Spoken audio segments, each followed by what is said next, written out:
So going through the settings here on the timer board, you're going to press the bottom button which says select, and you'll notice it will take you down to your last output.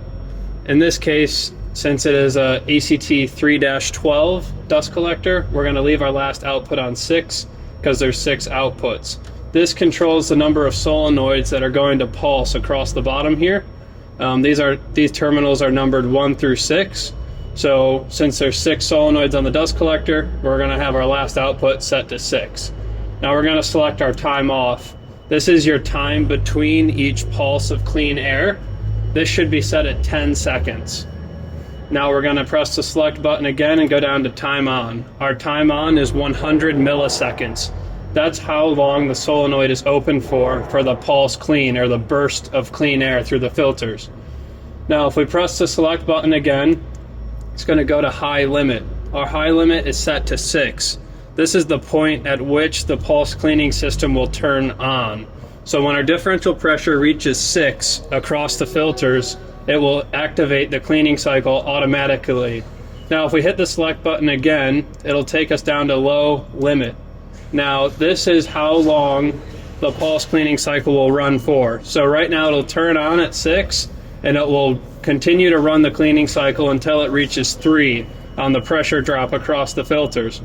So we have a high limit of 6 and a low limit of 3. So if I press the select button again, we're going to set high alarm. Our high alarm is set to 6.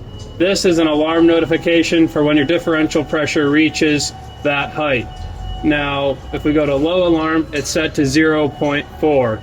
So once our differential pressure reaches a 0.4, it'll do a low alarm limit. That's what those two settings are there. So if we hit the select button again, it'll take us down to cycle delay, and that should be set to 5.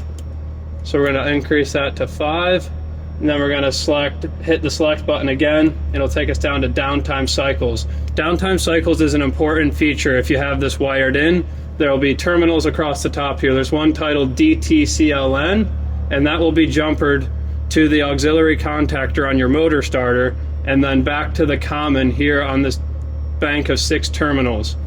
That will allow your dust collector to run a cleaning cycle while the fan is off. This is one of the most effective times to run a cleaning cycle, as the fan is not on, so you're strictly running clean air through those filters. So right now this is set to 1 minute. We're going to increase that to 2 minutes, so that way it'll run a cleaning cycle for 2 minutes after the fan is turned off. So if we hit the select button again, auto alarm reset, that's set to 5, and then if we hit select again, it goes back up to process.